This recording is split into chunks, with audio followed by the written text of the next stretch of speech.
आज केंद्रीय कैबिनेट की अहम बैठक हुई। इसमें हरियाणा के लिए बड़ी जीत के लिए कैबिनेट मंत्रियों ने पीएम मोदी का अभिनंदन किया। शानदार जीत को लेकर देश के प्रधान को धन्यवाद दिया गया।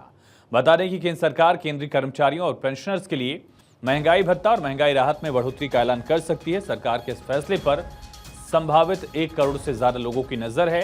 केंद्र सरकार कर्मचारियों और पेंशनर्स को दिवाली से पहले तोहफा दे सकती है। महंगाई भत्ते को 4% तक बढ़ाया जा सकता है। सरकारी कर्मचारियों को अभी 50% महंगाई भत्ता मिलता है। डीए बढ़ने पर महंगाई भत्ता 53 से 54% हो जाएगा, ऐसी संभावना है। हालांकि सरकार डीए बढ़ाने का ऐलान अक्टूबर में करेगी, लेकिन इससे लागू 1 जुलाई से ही माना जाएगा और इस बीच का जो वक्त है, मियाद जो है, उसका एरिया दिया जाएगा। हरियाणा में 90 विधानसभा सीटों में से 48 सीटें जीतकर तीसरी बार बीजेपी सरकार बनाने जा रही है। हरियाणा में बीजेपी के शानदार जीत के बाद सीएम नायब सिंह सैनी पहली बार दिल्ली के दौरे पर आए। उन्होंने प्रधानमंत्री से मुलाकात की। प्रधानमंत्री मोदी ने मुख्यमंत्री को ऐतिहासिक जीत की बधाई दी। उन्होंने बीजेपी अध्यक्ष, राष्ट्रीय अध्यक्ष जेपी नड्डा और रक्षा मंत्री राजनाथ सिंह से भी मुलाकात की। आज हरियाणा भवन में राज्य चुनाव प्रभारी और केंद्रीय मंत्री धर्मेंद्र प्रधान समेत कई बड़े नेताओं से भी मुलाकात कर सकते हैं सैनी। इस दौरान सरकार गठन को लेकर चर्चा की संभावना है। वहीं पीएम मोदी से मुलाकात और अगले सीएम को लेकर जब उनसे सवाल किया गया तो नायब सिंह सैनी ने कहा, यह संसदीय बोर्ड तय करेगा।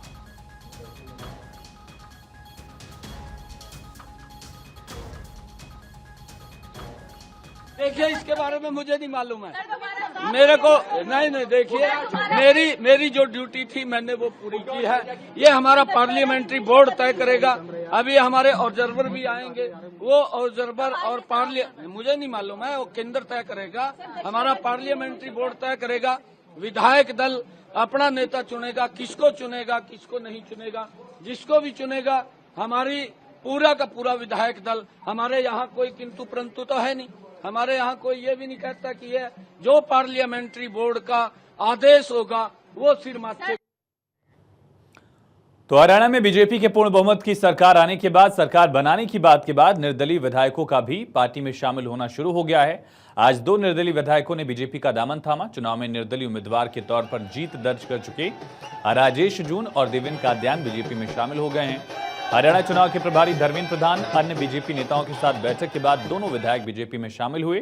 सावित्री जिंदल ने भी बीजेपी को ही समर्थन देने का ऐलान किया है। यानी 3 निर्दलीय विधायक और तीनों बीजेपी के साथ रहेंगे। बीजेपी का आंकड़ा भी इससे 50 पार हो जाएगा।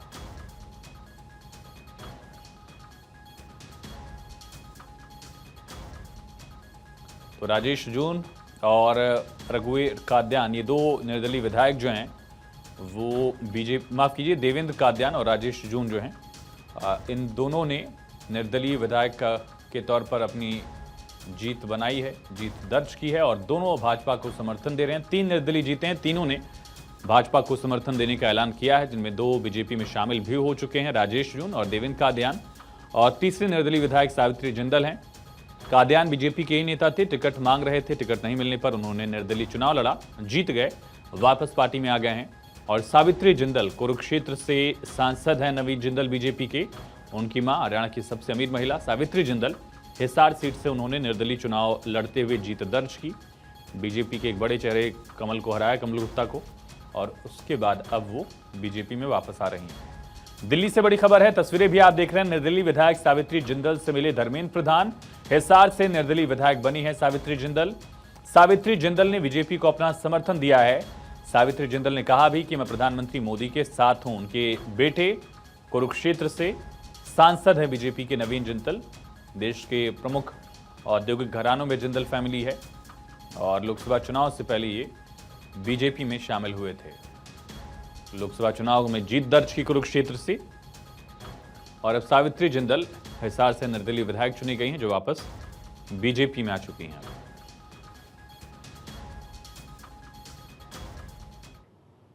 प्रधानमंत्री नरेंद्र मोदी ने वीडियो कॉन्फ्रेंसिंग के जरिए महाराष्ट्र को 7600 करोड़ रुपए से ज्यादा की सौगात दी। इसमें विभिन्न विकास परियोजनाओं की आधारशिला रखी। पीएम मोदी ने नागपुर में करीब 7000 करोड़ की अनुमानित परियोजना लागत वाले डॉक्टर बाबा साहेब आंबेडकर अंतर्राष्ट्रीय हवाई अड्डे के उन्नयन की आधारशिला रखी। प्रधानमंत्री ने शिरडी हवाई अड्डे पर 645 करोड़ रुपए की लागत से बनने वाले नए एकीकृत टर्मिनल भवन की आधारशिला भी रखी। इससे शिरडी की यात्रा करने वाले धार्मिक पर्यटकों के लिए विश्व स्तरीय सुविधाएं उपलब्ध होंगी। आज महाराष्ट्र को 10 मेडिकल कॉलेज की सौगात मिल रही है। नागपुर एयरपोर्ट के आधुनिकीकरण और विस्तार का काम, शिरडी एयरपोर्ट के लिए एक टर्मिनल बिल्डिंग का निर्माण, आज इंफ्रास्ट्रक्चर से जुड़े इन 2 अहम प्रोजेक्ट्स का शिलान्यास भी हुआ है। मैं इन सभी विकास कार्यों के लिए महाराष्ट्र के लोगों को बहुत बहुत बधाई देता हूं।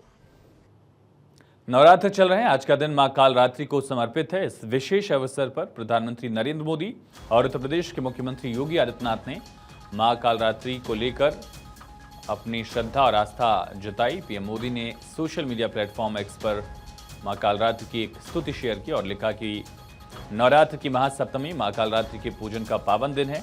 माता की कृपा से उनके सभी भक्तों का जीवन भयमुक्त हो, यही कामना देशवासियों के लिए प्रार्थना है।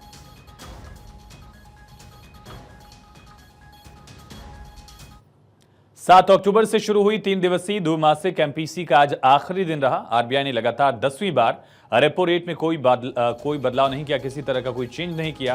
केंद्रीय बैंक ने रेपो रेट को 6.5% पर ही बरकरार रखा है। आरबीआई चीफ शक्तिकांत दास ने एमपीसी में लिए गए फैसले के बारे में जानकारी दी और बताया कि एमपीसी में रेपो रेट में किसी तरह का बदलाव नहीं करने का फैसला किया गया। आरबीआई की तरफ से आखिरी बार फरवरी 2023 में रेपो रेट बढ़ाकर 6.5% किया गया था। आरबीआई की तरफ से रेपो रेट नहीं बढ़ाने का ऐलान या बदलने का फैसला लिए जाने के बाद सस्ते होम लोन, पर्सनल लोन या कार लोन का इंतजार करने वालों को फिर से झटका लगा है। इससे पहले सितंबर के महीने में फेड रिजर्व की तरफ से ब्याज दर में 50 बेसिस पॉइंट की कटौती किए जाने के बाद के ऊपर भी ब्याज दर नीचे लाने का दबाव बढ़ा था आरबीआई पर। हालांकि कुछ जानकार दिसंबर में होने वाली एमपीसी में ब्याज दर में कटौती की उम्मीद कर रहे हैं। हिमाचल प्रदेश में 75 वर्ष से ज्यादा उम्र के करीब 30,000 पेंशनर्स को सितंबर की पेंशन के साथ पिछला एरियर भी मिल गया है। इसके अलावा प्रदेश के करीब 1.5 लाख पेंशनर्स के खाते में पेंशन गई। गौरतलब है कि राज्य सरकार ने सितंबर महीने का वेतन 1 अक्टूबर को जारी किया था, जबकि पेंशन 9 अक्टूबर को देने की बात कही गई थी। इसके पीछे की वजह हर महीने लिए जा रहे खर्च पर 3 करोड़ रुपए की ब्याज की बचत बताई गई। वित्त विभाग ने इसके कार्यालय आदेश 28 अगस्त को जारी किए थे, लेकिन पेंशन से संबंधी औपचारिकताओं को पूरा नहीं करने से इसे 1 महीने टाला गया। पेंशनर्स को पहले 55% एरियर दिया जा चुका था, अब 45% एरियर ही शेष देय है जिसे देना होगा। जम्मू कश्मीर की डोडा विधानसभा सीट से आम आदमी पार्टी के महराज मलिक ने जीत हासिल की है। बीजेपी उम्मीदवार गजय सिंह राणा को 4,538 वोटों से शिकस्त दी। जम्मू कश्मीर में आम आदमी पार्टी से जीतने वाले वो पहले और इकलौते विधायक हैं।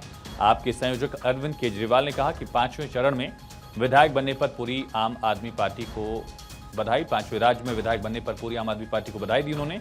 केजरीवाल ने महराज को बधाई दी और कहा कि वो बहुत अच्छा चुनाव लड़े। महराज ने भी बताया कि उनकी जीत में जनता ने उनका साथ दिया। उन्होंने बताया जब वो चुनाव मैदान में उतरे तो उनकी जेब में 1 रुपए भी नहीं थे। उन्होंने लोगों से चंदा लेकर चुनाव लड़ा। महराज के अकाउंट में जो जितने रुपए भेजता वो उसका डिटेल रोज सोशल मीडिया पर शेयर करते। महराज को चंदे में 1 रुपए से लेकर 2,000 रुपए तक लोगों ने डोनेट किया।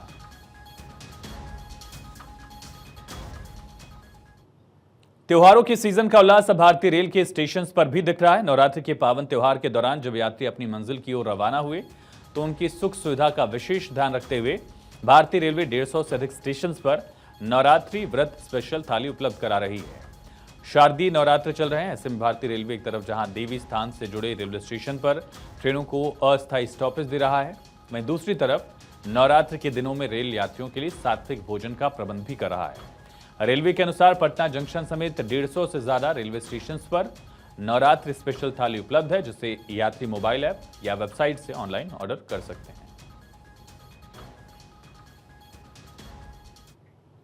पूर्णिया सांसद पप्पू यादव सीमांचल और मिथिलांचल के बाढ़ प्रभावित इलाकों का दौरा कर रहे हैं। मधेपुरा के चौसा प्रखंड पहुंचे, बाढ़ पीड़ितों की मदद की। पप्पू यादव ने प्रशासन से अपील की कि वो तत्काल इन क्षेत्रों में राहत कार्य शुरू करें, लोगों की परेशानियों का समाधान करें।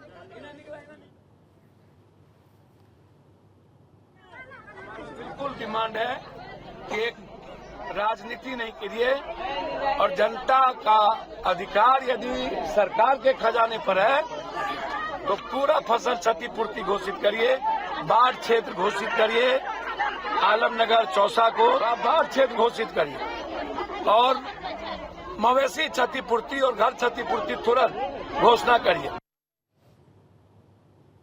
जयपुर के सांगानेर थाने में आदर्श क्रेडिट कोऑपरेटिव सोसाइटी लिमिटेड के मैनेजर और संचालकों के खिलाफ मामला दर्ज किया गया। इसमें हजारों रुपए निवेश कराने और बाद में उन्हें नहीं देने की शिकायत पर कार्रवाई की जा रही है। सांगानेर पुलिस अब पूछताछ में जुटी है। मामले की जांच कर रहे सहायक पुलिस निरीक्षक ने बताया, रजनी विहार में रहने वाले अभिनव शर्मा ने मामला दर्ज कराया है। इसमें कोऑपरेटिव सोसाइटी के मुकेश मोदी, राहुल मोदी, अन्य लोगों ने उसकी मां मधु शर्मा, कृतिका शर्मा को सोसाइटी में निवेश का झांसा दिया। इस दौरान हजारों रुपए निवेश करवाने के बाद 3 बॉन्ड दिए और कहा कि एक निश्चित समय में लाभ के साथ राशि वापस लौटा दी जाएगी। अब न तो निवेश की राशि लौटाई गई, न ही लाभांश दिया गया। ऐसे कई लोगों को ठगी का शिकार बनाया गया। सोसाइटी पर 14,000 करोड़ का घोटाले का आरोप है, जिसकी जांच एसओजी कर रहा है। निषाद पार्टी के राष्ट्रीय अध्यक्ष और उत्तर प्रदेश के कैबिनेट मंत्री डॉक्टर संजय निषाद सड़क हादसे में घायल हो गए। बुधवार को प्रतापगढ़ में समीक्षा बैठक करने के लिए जा रहे थे। रास्ते में हादसा हो जाने से घायल हुए। आनंद फानन में उन्हें मेडिकल कॉलेज में भर्ती कराया गया। हादसे की जानकारी होते ही पार्टी के तमाम पदाधिकारी और पुलिस प्रशासन महकमे के आला अधिकारी मौके पर पहुंचे।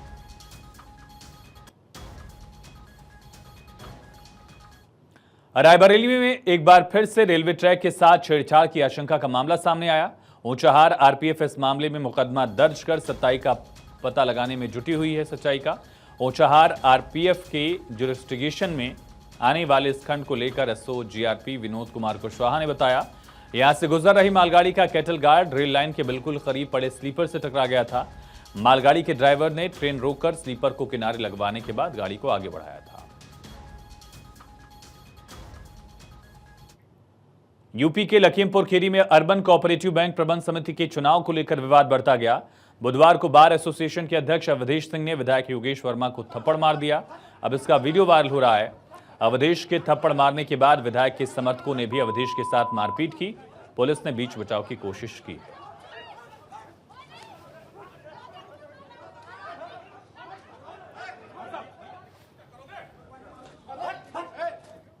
राजस्थान के भिवाड़ी से एक चौंकाने वाला मामला आया। इससे पुलिस की कार्य प्रणाली पर ही सवाल खड़े हो गए। भिवाड़ी में तैनात पुलिसकर्मी अपने ही एसपी की लोकेशन ले रहे थे, उन पर नजर रख रहे थे। 15 से ज्यादा बार एसपी की लोकेशन निकाली गई, मोबाइल पर नजर रखी गई। जानकारी मिलते ही पुलिस विभाग में हड़कंप मच गया। भिवाड़ी में तैनात एक एसआई समेत 7 पुलिसकर्मियों को सस्पेंड किया गया। हालांकि इस मामले में एक उच्च स्तरीय जांच चल रही है। जांच के बाद पता चल सकेगा आखिर पुलिसकर्मियों ने ऐसा क्यों किया, किसके कहने पर किया।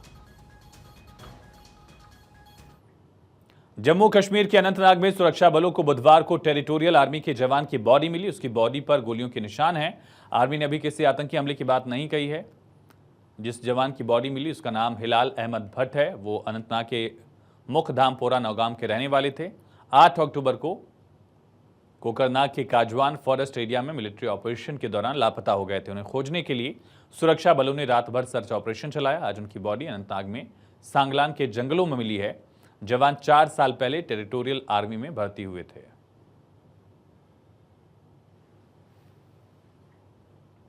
आगरा से एक डिजिटल अरेस्ट का नया चौंकाने वाला मामला सामने आया। एक परिवार को धोखाधड़ी का शिकार होना पड़ा।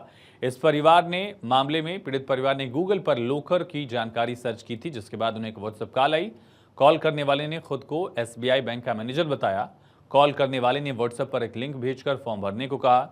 पीड़ित परिवार ने जैसे ही लिंक को खोला, उनके पैसे गायब हो गए खाते से। वृद्ध महिला के खाते से 1 लाख रुपए और शिक्षिका बेटी के खाते से 5,000 रुपए निकाले गए। ये पूरा मामला थाना एतमादौला के ट्रांस यमुना क्षेत्र का है। जब पीड़ित परिवार को धोखाधड़ी का एहसास हुआ तो तुरंत पुलिस में शिकायत दर्ज कराई गई। पुलिस ने टीम का गठन किया है, जांच जारी है।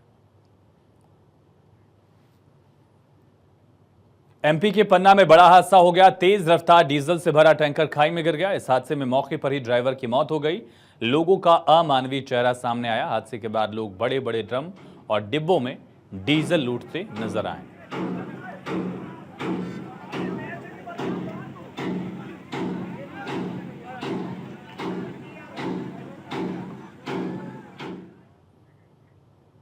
यूपी के ललितपुर में खेत पर मूंगफली तोड़ते समय एक सांप ने किसान को डस लिया। इसके बाद परिजन उसका काफी देर तक झाड़ फूंक कराते रहे। हालत बिगड़ने पर जिला अस्पताल ले जाया गया। डॉक्टर ने मृत घोषित कर दिया। पुलिस ने शव को कब्जे में लेकर पोस्टमार्टम के लिए भेजा है।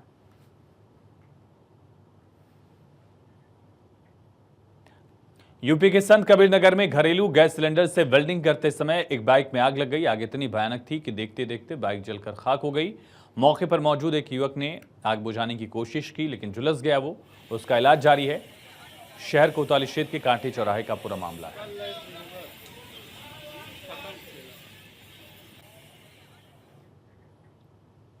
छत्तीसगढ़ के सूरजपुर में हाथियों के आतंक से लोग परेशान हैं। इस जिले के कई गांव जंगल से सटे हैं। आए दिन हाथियों का दल यहां के रिहायशी इलाकों में धमकता है। ताजा मामला रामानुज नगर वन परिक्षेत्र का है, जहां 11 हाथियों का दल विचरण कर रहा है। इसके चलते आसपास के गांव वाले डरे हुए हैं। किसानों की फसलों को भी भारी नुकसान पहुंचाया। वन विभाग के खिलाफ लोग आक्रोशित हैं।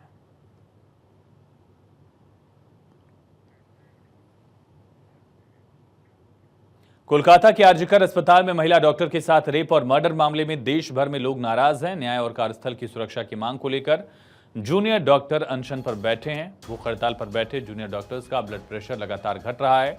तस्वीरें आपको दिखा रहे हैं। बोर्ड पर दिखाया गया ये कोई क्रिकेट स्कोर नहीं, बल्कि भूख हड़ताल पर बैठे जूनियर डॉक्टर्स के स्वास्थ्य को लेकर रिपोर्ट है। 7 जूनियर डॉक्टर्स 2 दिन से भूख हड़ताल पर हैं। इंसाफ की मांग कर रहे हैं।